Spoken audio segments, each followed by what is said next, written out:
All right. There's everybody here, so it doesn't look like we have anything really huge. So I will call the meeting to order, the recommending committee on this date, November 2nd. We're in compliance with the open meeting law, correct? Yes, we are. Thank you. Mrs. Savage.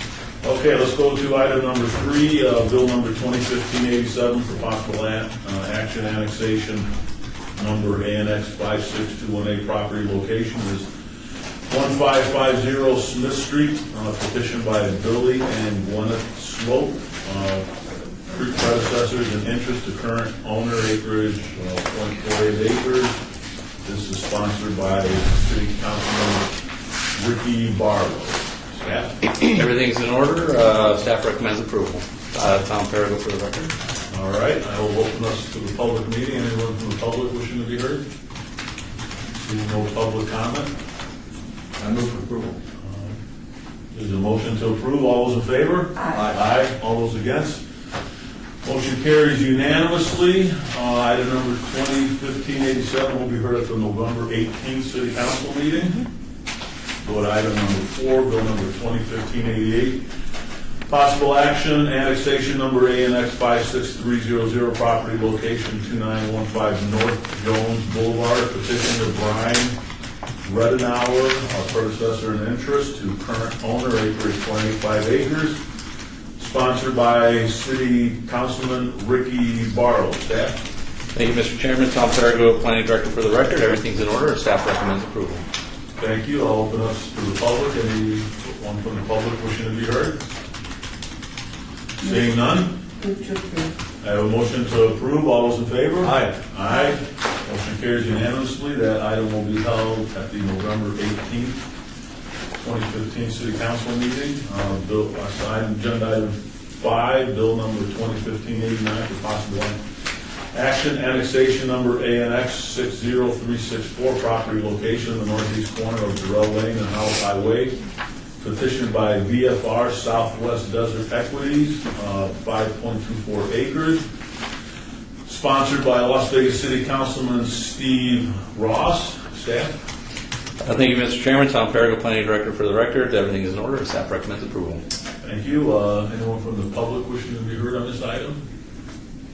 Seeing none, I'll close public comment. Move to approve. I have a motion to approve. All those in favor? Aye. Aye. Motion carries unanimously. That will be heard at the November 18th, 2015 City Council meeting.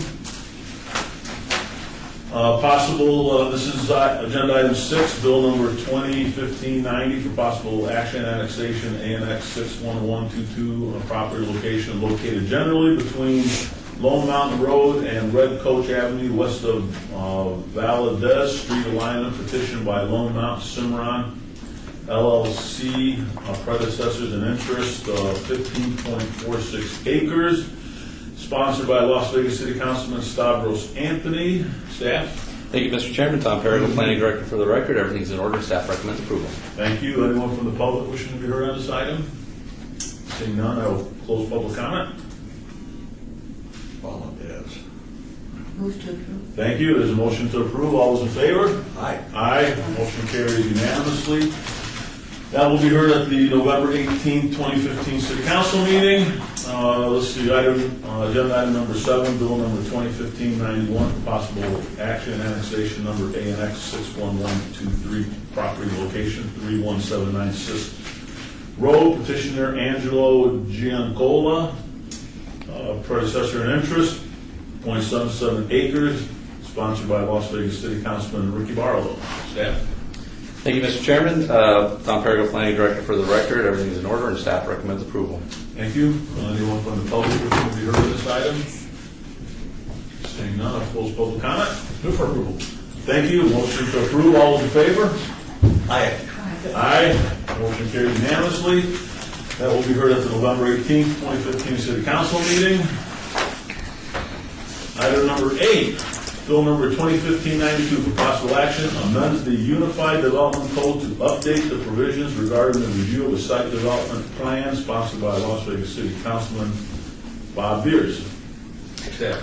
Thank you, Mr. Chairman. Tom Perigo, Planning Director for the record. Since we're making such great time, if it's okay with you, I'd like to make a very brief presentation on this particular bill. Sure. Thank you. In 2011, the City Manager's Office established an interdepartmental team to evaluate development review and approval processes with the goal of increasing productivity and reducing the amount of time it takes a customer to get their project entitled, under construction, and open for business. We've implemented code changes since 2011 that allow some items to be final action planning commission, and recently allowing some items to be approved administratively through a conditional use permit rather than a special use permit. We're starting to see the effects of some of these changes as projects are moving along quite a bit quicker. The bill before you today will save our customers anywhere from 78 to 97 days by allowing administrative approvals of standalone site plan reviews for new construction that meets the minimum code requirements of Title 19. That is, those projects that have no waivers of standards.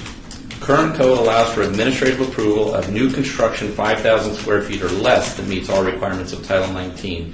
This bill would simply remove that limitation of 5,000 square feet and allow for administrative approval of all site plan reviews that meet Title 19 requirements. Since 2013, there have been 138 standalone site plan reviews. Of those, 24 had no waivers.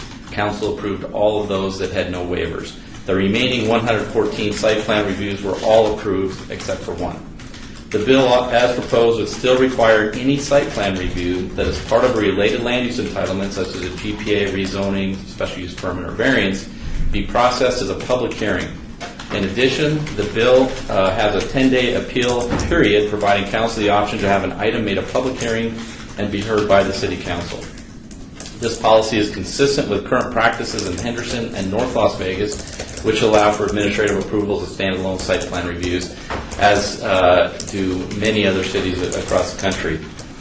With adoption of this bill, developers will save up to 88 days on average and able to get their projects ready for construction, and we believe this will provide a powerful incentive for developers to design their projects to meet the code requirements and will get much higher compliance with your code. So very, very quickly, I'd like to just go through the bill. Can I ask you a question? Yes, sir. Before we begin, and that is, what's Councilman Barlow's position on this bill? Have you briefed him on it? Have you visited with him on the bill? Well, we've briefed the bill in briefings, the concept. I have not had direct feedback from any council member. I only raised the issue because he usually gets pretty upset about everything that becomes administrative or conditional. And I would say that from my talking with him one time at the same overview, his feeling was not in favor of this because of the fact that too much is being done administratively. Or there's something to repass as far as money being used, or the administration can put through money projects, for example, and they no longer have to come to council. And there's a feeling that the board of the council is looking at it. So this was part of what he was discussing with me, and this was that he had a concern that there would be things that we pick up because we know the area so well that might not be picked up. And I understand that this bill, once again, only allows administrative approval for site plans that are in complete compliance with your code and the required standards in your code, which over time have all been approved. However, it takes an additional 3 months for a developer to move the project forward when it goes through the full public hearing process. And again, 100% of those are approved. I think I heard you the first time on that, when you said it in your first time.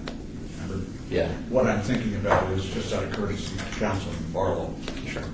I want to talk with him about it. I hope you would have a chance to read him on it. Absolutely. You know, things do come up after the first thing.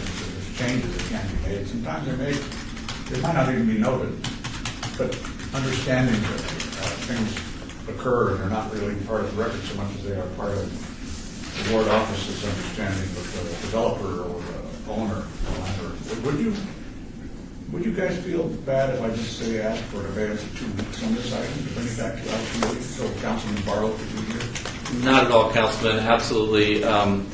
that would be fine. Just staff has worked out a process by which council will see every one of these prior to them being approved, so that in the event that you would like to have them brought forward as a public hearing, then you can do that within that 10-day period, so that they all have that opportunity. So I just want to make that clear as well. But absolutely, I appreciate the time to be able to double back with Councilman Barlow and work with him on this bill. And he may have changed his mind since then to be a nice book, I don't know. And maybe I'm overreacting, but it's out of courtesy, or I've listened to an awful lot of this. My right ear is really hurting sometimes, when there's long speeches about this. I think you're right, because he did have some strength in his opinion at the time he discussed it with me, and this is just a courtesy. He had So a I'd like to concern. move to obey this to the next recommending committee. I suppose that's the one before the November 28th. 16th, November 16th. November 16th? 16th.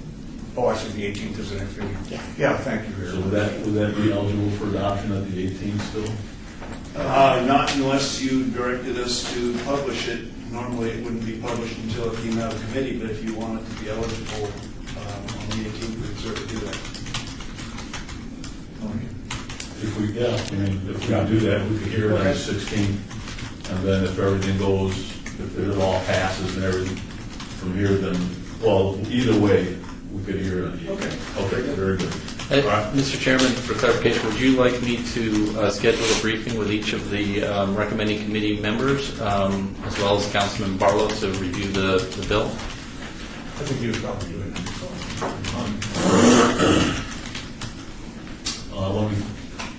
Sounds like you need to meet with Councilman Barlow. Okay, very good. Okay, so I have a motion. All those in favor? Aye. Aye. Motion carries Open unanimously. and close? Oh, did you? Did you open and close the public hearing? Oh, I'm sorry. Okay, is there a public comment on this? Okay, now I'll close the public hearing. I have a motion. To obey this item to the November 16th committee. Thank you. All those in favor of the motion? Aye. Aye. All those against? Motion carries unanimously. Thanks for keeping an eye on me. Okay, number 9, bill number 2015-93, possible action amends ordinance 6466 and LVMC chapter 6.78 regarding multi-vendor permits to include provisions inadvertently omitted from ordinance number 6466. This is proposed by our city attorney, Brad. Yes. Three members, Val Steve, Deputy City Attorney. This was heard by the committee in September, and business licensing asked for 2 amendments that would allow them to apply these provisions to the Convention Business Authority, and would also allow them to give waivers of fees. The committee approved that with direction to present those in the form of amendment to the city council when it went there, and unfortunately, we forgot that there was an amendment in the backup, and so the council approved it as originally written. So this bill follows up by putting those provisions in there that the committee had already approved, but weren't acknowledged by the council. So we recommend approval. Okay, this is a public hearing. Anyone from the public wishing to be heard on this? There's one question. I will close the public hearing and open it up to the members of the recommending committee. Thanks, if I could ask a question one more time. That came out in October or September. The professional promoter versus a promoter, what was the reason for that amendment? We added the word professional. Is that what didn't make it through the process? Remember on page, I'm sorry, page 5, line 12. We originally had professional promoter of charitable events and professional promoter of non-charitable events. Those 2 terms are defined, they include everything, but for purposes of every time in the bill subsequent, in the chapter subsequent, when we talk about professional promoters, if we just use the unqualified terms, this makes sure that it picks up both times. And this definition also allows licensing to apply that to the Convention and Visitors Authority and others who aren't in the business. And so that was the reason for adding that definition. It simplified it. Yes, yes. Oh, no. Other questions? Yeah, no. Motion? I'll move to approve. Okay, I have a motion to approve. All those in favor? Aye.